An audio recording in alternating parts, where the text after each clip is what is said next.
Chamo-me Sandra Sanzala Amador, tenho 41 anos de idade. Com relação à hipertensão, eu descobri que tenho essa patologia em 2010. Foi no momento que eu estava a passar por uma situação um pouco difícil na minha vida pessoal e comecei a me sentir mal. De repente fomos parar ao hospital e lá é que eu descobri que eu tenho essa patologia, que é a hipertensão alta. De lá para cá eu tenho me cuidado. Não aceitei muito bem essa patologia, né? Porque levei um susto, foi mesmo muito difícil para mim aceitar, uma vez que naquela altura eu tinha 27 anos de idade, 27 ou 26 anos de idade, e era muito jovem, e a ideia que eu tinha da hipertensão era para pessoas mais velhas. Esse depoimento é um exemplo claro dos desafios que muitas pessoas enfrentam ao conviver com a hipertensão. Ele nos mostra como essa condição impacta a rotina e a qualidade de vida. E para entendermos melhor como lidar com a hipertensão, agora vamos conversar com o Dr. Nedonceu Mabedo. Ele vai nos explicar de forma detalhada tudo o que precisamos saber para controlar essa doença silenciosa e muitas vezes perigosa. Vamos à entrevista completa. Doutor, bom dia, seja bem-vindo à GOP e obrigada por aceitar o nosso convite. É com muito prazer, cá estou. Doutor, a hipertensão, uma doença silenciosa. Primeiramente, o que é a hipertensão? Prontos, a hipertensão é uma doença que pode ter diferentes etiologias, nesse contexto, causas, e é caracterizada por aumento sustentado da pressão sistólica, que é a máxima, e aumento da pressão diastólica, que é a mínima, ou ambas. Pronto, ela pode ser sim silenciosa, muitas das vezes, mas quando começa a expressar clínica, nesse contexto, as queixas que o paciente apresenta, isto é uma indicação que já está numa fase avançada. Temos uma classificação que pode ser primária ou secundária. A primária, normalmente, nós associamos àqueles casos desconhecidos. Isso cobre por volta de 5% ou 90%, né, dos casos. Não se conhece e a pessoa simplesmente aparece com uma doença de hipertensão arterial. E a secundária, ela normalmente tem causas responsáveis diretamente por aumento dos valores da pressão arterial. Pronto, aí tem fatores, né, que podem ser modificáveis e fatores que não são modificáveis. Os fatores modificáveis, nós temos o consumo excessivo de sal, o álcool, o tabagismo, temos também o sedentarismo, temos a obesidade, o estresse, por sua vez, a dislipidemia. Dislipidemia é simplesmente o acúmulo de gorduras, né? Colesterol, temos o bom e o mau. Os alimentos fritos, normalmente, também eles podem causar essa patologia. A diabetes mellitus também é uma causa que podemos também modificar, hipertireoidismo, e a lista continua a crescer. As causas não modificáveis são as causas que a gente não tem o controle. Por exemplo, a idade. Indivíduos com uma idade de 65 para cima, eles são suscetíveis para tornarem-se hipertensos. O sexo, as mulheres têm certas patologias que acometem, certas áreas que também podem torná-las hipertensas, também como os homens. E, bom, a genética, né, que podemos também associar à história familiar. Tem doenças genéticas que, pronto, é imprevisível, né? A pessoa não procura e simplesmente adquire essa patologia. Quais são os sintomas, doutor, da hipertensão? Pronto, ao princípio, pode começar com a dor de cabeça intensa.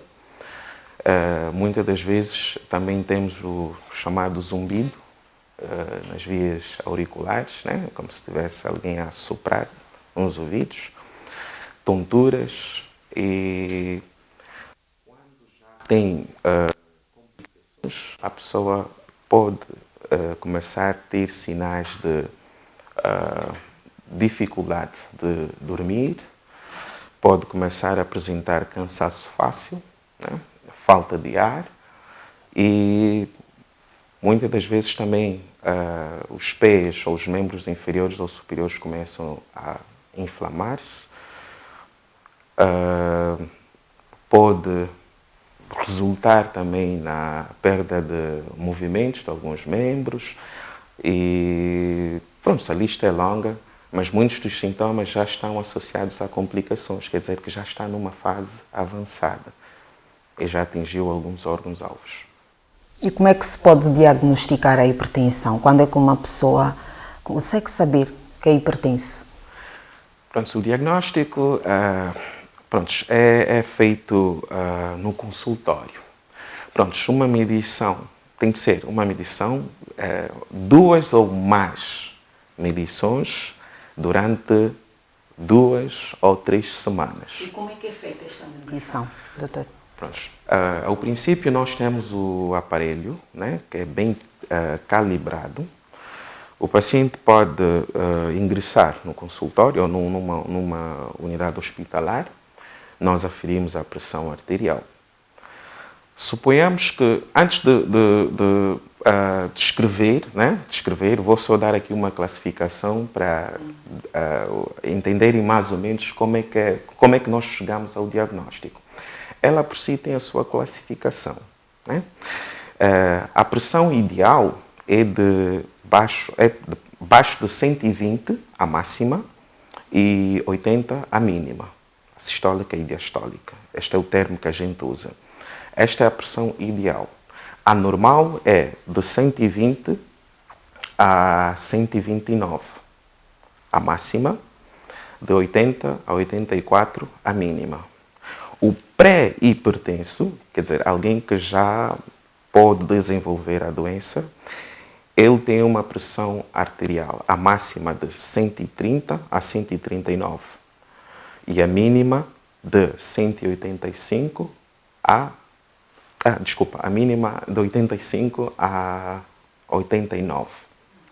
Este já é um indivíduo que é pré-hipertenso. Agora, o hipertenso de grau 1, ele tem uma pressão arterial máxima de 140 a 159, máxima, e a mínima de 90 a 99. De grau 2, ele tem uma pressão arterial de 160 a 179, máxima, e 100 a 109, mínima. De grau 3, já é toda aquela pressão arterial máxima que está acima de 180, a máxima, né? E acima de 110, a mínima. Pronto, esta é a classificação. Esta classificação também ajuda-nos a estratificar a gravidade e a conduta terapêutica. Pronto, e como é que a gente diagnostica se alguém é hipertenso? Pronto, a primeira toma no consultório, vamos supor se o paciente já tem as cifras elevadas. Nós não corremos logo para diagnosticar o paciente como hipertenso. Normalmente, ele pode manter-se sentado, pedimos para que o paciente sente-se por volta de 5 minutos e vamos retomar de novo a pressão arterial. Se, por acaso, as cifras estiverem elevadas, nós temos uma guideline. Guideline são as condutas a seguir para poder diagnosticar alguém como hipertenso. Porque nós podemos recomendar o uso do mapa, que é um aparelho, monitorização ambulatorial da pressão arterial. É um aparelho que o paciente é submetido por 24 horas. Vai continuar as suas atividades normalmente e o aparelho faça a medição automaticamente. E esse aparelho tem o seu protocolo. Durante o período vigil, isto é, diurno, né? A pressão sistólica igual ou maior de 135 já é mau prognóstico. Igual ou menor a 80, essa já é a mínima, já é um mau prognóstico. Isto é período vigil.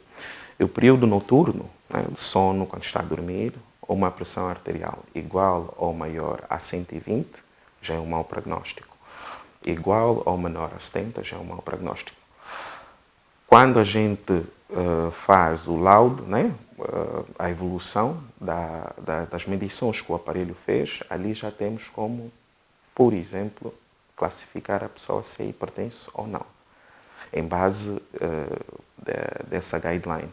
E também temos outra forma, que é a monitorização residencial da pressão arterial. Isto é, o próprio paciente, dentro de 2 semanas, 14 dias, ou 22 dias, né, 3 semanas, vai anotando ou fazendo a medição da pressão arterial 3 vezes por dia, de manhã, à tarde, à noite, durante essas 2 ou 3 semanas. Em base disso, a gente também pode classificar a pessoa se é hipertensa ou não. Porque muitas das vezes nós temos até os termos chamados de síndrome de bata branca. A pessoa, pronto, tem uma pressão arterial normal, mas basta estar no consultório e observar um médico, dispara. Mas quando está em casa, está tudo ok. Então, há que se ter muito cuidado antes de diagnosticar alguém como hipertenso. Quais são os fatores de risco da hipertensão? Pronto, como já tivera mencionado, né? Pronto, aqueles indivíduos que consomem álcool excessivamente, as pessoas que têm a sua alimentação em base dos fritos, consumo excessivo de sal, tabagismo, né? Os que fumam com frequência,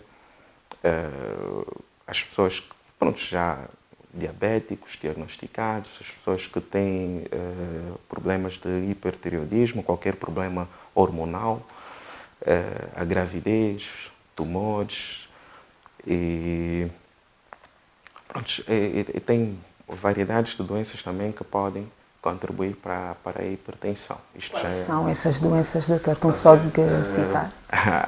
As doenças, pronto, a glomerulonefrite, podemos ter a doença renal, a fibromuscular, podemos ter uma doença aterosclerótica renal, podemos ter, já mencionado, né, o hipotireoidismo. Isto é uma doença que, pronto, já afeta. Tem também as síndromes de Lille, Golden, pronto, são casos que ainda estão a ser estudados, mas já cobrem mais ou menos a causa secundária da hipertensão arterial. Doutor, temos cada vez mais jovens hipertensos. O que é que está-se a passar? Pronto, olha, o nosso maior desafio na saúde é fazer chegar a informação à população, porque os fármacos estão disponíveis. Pronto, o Estado está a construir mais hospitais, tem mais médicos a serem formados para poder atender esse dever. Mas a dificuldade, o maior desafio que temos até agora é mesmo fazer chegar essa informação aos jovens, à população toda em si. Porque tudo pronto, é diretamente conectado com o estilo de vida. O estilo de vida é um fator muito grave que pode resultar em jovens, até atingir a fase adulta, serem diagnosticados ou carregadores da doença arterial hipertensiva. O consumo excessivo, a má alimentação, o estresse em si acaba por contribuir imensamente nesta doença.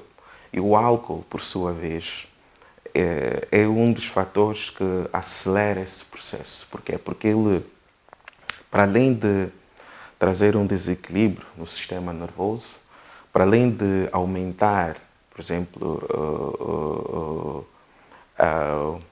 os nervos simpáticos, né? Isso já é uma leitura mais profunda. O que é que ele causa? Ele pode diminuir o relaxamento das artérias. E ao diminuir o relaxamento das artérias, por quê? Porque causa uma inflamação ou uma lesão oxídica. E essa lesão vai estimular a produção de vasoconstritores e vai reduzir a produção de vasodilatadores. Já estamos a falar aí, mais ou menos, pronto, é uma fisiopatologia, né? O óxido nítrico é essencial. Por quê? Porque ele, pronto, está no endotélio, que é a parte lesada quando os indivíduos ingerem álcool de uma forma exagerada. Então, sem um óxido nítrico, para relaxar as artérias, tem a endothelina que é mais secretada, então começa a comprimir as artérias. Isso só não vai elevar a pressão arterial, mas também vai causar danos posteriores aos vasos sanguíneos. O sal, por sua vez, né, quem come alimentos com muito sal, ele tende a reter mais líquidos na circulação. O sangue é composto por plasma, glóbulos vermelhos, plaquetas e brancos. O plasma por si cobre 50%. Os glóbulos vermelhos e as plaquetas cobrem 45%. Mas no plasma, a água tem 95% da cobertura. Então, o que é que o sal faz? O sal ou o cloreto de sódio, ele retém o líquido. Retém o líquido. Então, quer dizer, mais líquidos na circulação e acaba por aumentar a pressão da mesma circulação. Este é o efeito que o sal faz, esse é o problema. Estamos aqui a decifrar mais ou menos os problemas que a nossa população enfrenta.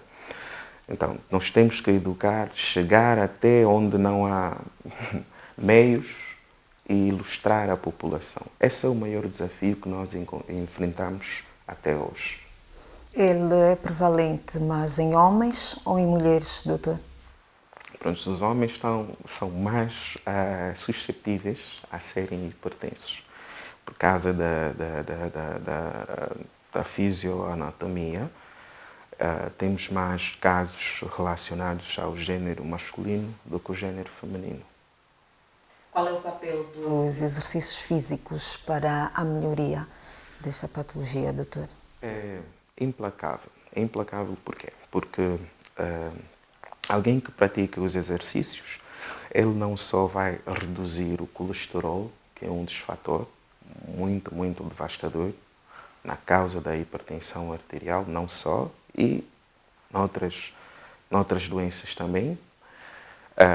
Para além da redução do colesterol, ele também pode reduzir o nível do açúcar e também pode ajudar o organismo a retirar algumas toxinas, porque acelera o metabolismo, por sua vez. Doutor, durante as suas consultas, chega a atender quantos pacientes e quais as idades? Na maioria são adultos, né? Temos também jovens, por volta de 19 a 40 anos e numa idade mais avançada, de 65 para cima. Numa consulta diária eu posso atender cerca de 20 pacientes. Este é, pronto, o número máximo. Muitas das vezes podemos chegar até 25, né? Porque a missão é servir e salvar vidas. Pronto, podemos muitas das vezes estar exaustos, mas temos que dar o nosso melhor para que o indivíduo volte em casa com uma esperança. E pronto, é um trabalho que a gente faz com carinho e amor Temos também os nossos lapsos, né? Porque o organismo é um organismo, mas no final das contas a gente dá sempre o nosso melhor. Doutor, uma hipertensão pode fazer com que a pessoa tenha um AVC? Sim, já ia chegar nesse ponto. Nós chamamos disso de repercussões de órgão-alvo, né? Ou de órgãos-alvos. A hipertensão é a causa, né, a principal causa de acidentes cerebrovasculares, sendo derrames ou oclusão, né, que é o acidente cerebrovascular isquémico. E não só afeta o cérebro, também afeta o próprio coração, afeta os rins e os membros inferiores, afeta também a visão. Chamamos isso de retinopatia hipertensiva, tem a nefropatia hipertensiva, tem a cardiopatia hipertensiva. O que é que acontece? Normalmente, o foco, né, está mais no coração. Por quê? Porque quando o indivíduo é hipertenso, né, por um prazo indeterminado, a hipertensão vai causar uma dilatação no ventrículo, né? Não dilatação no princípio, vai causar uma hipertrofia, um aumento no ventrículo. Por quê? Porque vai obrigar o ventrículo a trabalhar mais.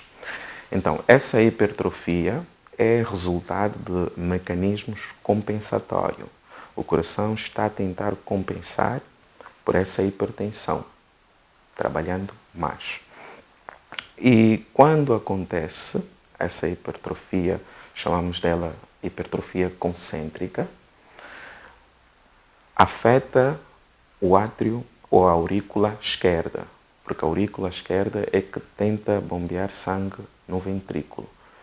Mas como o ventrículo já está aumentado, né, concentricamente, ele vai tentar vencer essa pressão e vai trabalhar mais do que o normal. E trabalhando mais do que o normal, o ventrículo acaba a dilatar-se,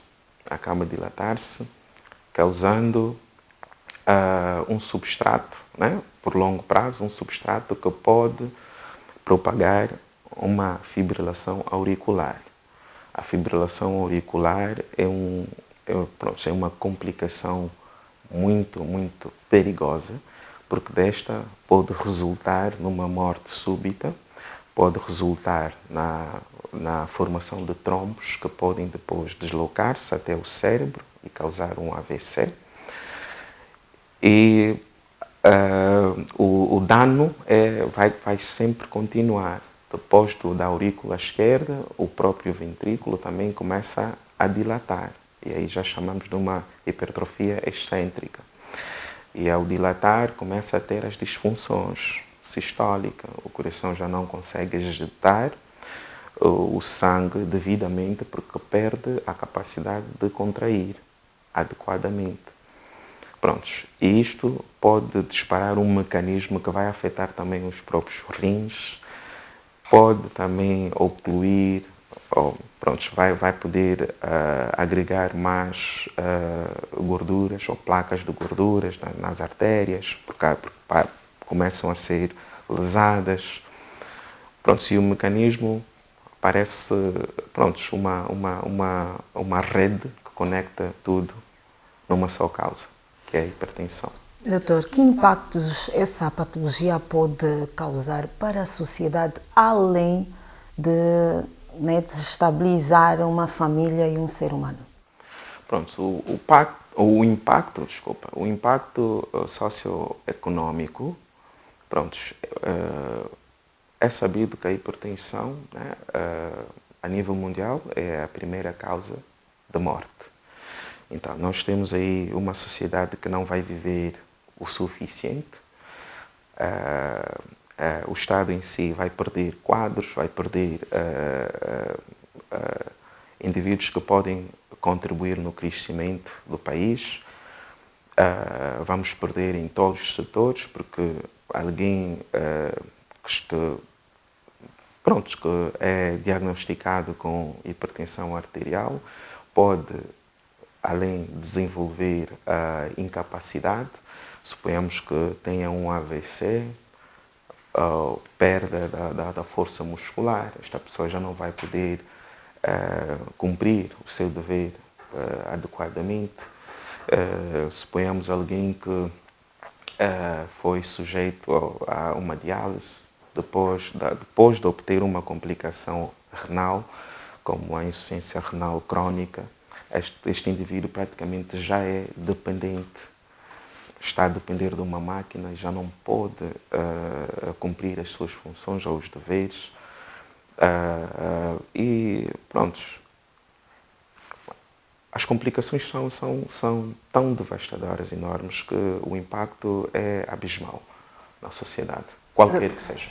Doutor, já recebeu crianças hipertensas?